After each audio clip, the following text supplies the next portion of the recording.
అందరికీ కూడా ఒకసారి గట్టిగా క్లాప్స్ కొట్టుకున్నాం. ఎక్కువ టైం లేదు కాబట్టి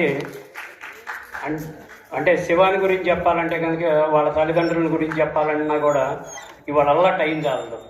ఎందుకంటే ఒక 5-6 సంవత్సరాల క్రితం హైదరాబాద్ నుంచి వస్తే వాళ్ళ ఇంట్లో దిగితే ఎంత మర్యాదలు చేసి చక్కగా మమ్మల్ని ఒక్కొక్క ఊరికి ఒక్కొక్క మనిషిని ఇచ్చి పంపించటం.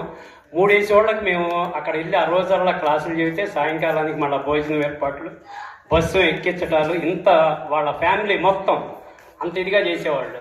ఏమ్మా నీ కాళ్ళు నొప్పులు అంట కదా అంటే, నాకు ఎవరన్నా వస్తే కాళ్ళు నొప్పులు ఉండవయ్యా, మీలాంటి వాళ్ళు వస్తే కనుక అంటూ ఉండేది. మామూలుగా మేము వెళ్ళిపోయిన తర్వాత ఆమె కాళ్ళు నొప్పులు వచ్చాయి. ఇలా చెప్పుకుంటే వెళ్తే ఇవాళ టైం చాలదు, ఎందుకంటే మనకు ఇప్పటికే టైం ఎక్కువైపోయింది. కాకపోతే ఒక్కటే నేను ఒక్కటి అడుగుతా. ఇంతమంది వచ్చారు కదా, అందరూ మెడిటేటర్స్ అయ్యి ఉండొచ్చు, అవ్వకపోవచ్చు. ఎంతమంది మాంసాహారులు వచ్చారు? ఒక్కసారి చేతులు లేపండి, మొహమాటం లేకుండా. ఎంతమంది మాంసాహారులు వచ్చారు? గుడ్. వీళ్ళందరికీ క్లాప్స్ కొట్టండి ఒకసారి. ఎందుకంటే ఇవాళ మీరు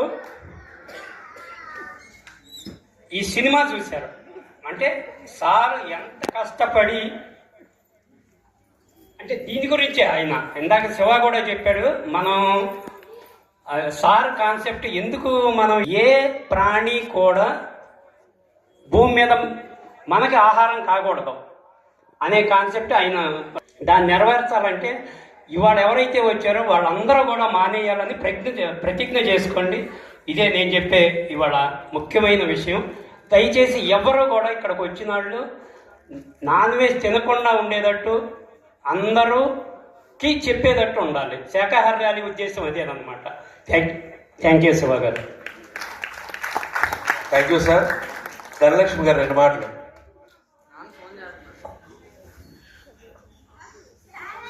ఇక్కడికి వచ్చిన అందరికీ నేను చెప్పేది ఒకటే, అందరూ ధ్యానం చేయండి, శాకాహారులు ఇవ్వండి, ధ్యాన ప్రచారం చేయండి.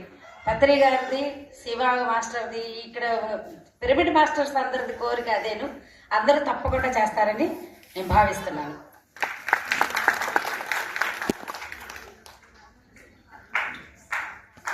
వెంకటేశ్వర గారు 2 మాటలు. ఓకే ఫ్రెండ్స్, మరి మన పొడ్డపాడు వాస్తవ్యులు, మన ఎక్స్ సర్పంచ్ శంకర్ గారికి ఒకసారి గేటి క్లాప్స్ కొడదాం. ఆయన యొక్క అమూల్యమైన చిరు సందేశం తీసుకుందాం. అందరికీ నమస్కారం. ముందుగా జగద్గురు బ్రహ్మర్షి పితామహ పత్రిజీ గారి అద్భుతమైనటువంటి మన సినిమా చూసాం.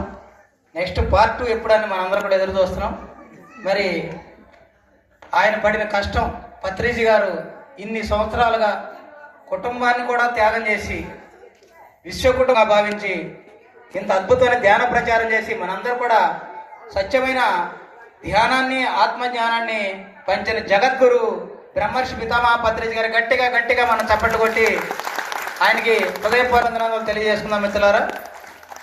మరి ఆయన పడిన కష్టం అంతా కూడా చక్కగా డాక్యుమెంటరీ రూపంలో మనకి చూపించడం చాలా సంతోషం. నాకు సినిమా చూసినంతసేపు కూడా చాలాసార్లు కళ్ళు చెమర్చిన సందర్భాలు అందరూ కూడా అది అనుభవం అయి ఉంటుంది. మరి ఒక్కడగా ఉన్న ఆయన ఇవాళ ప్రపంచవ్యాప్తంగా కొన్ని కోట్ల మంది ధ్యానుల్ని, శాకాహారుల్ని, ఆత్మజ్ఞానులు తయారు చేసేంటి. నిజంగా ఎంతమంది వస్తామని చనిపోతుంటారు.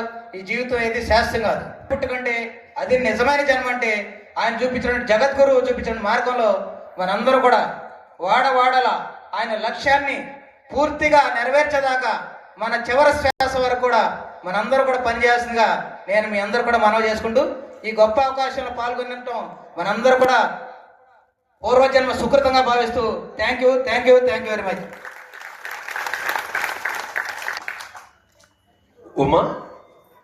ఉమా సుందరి గారు రావాలి. Okay friends.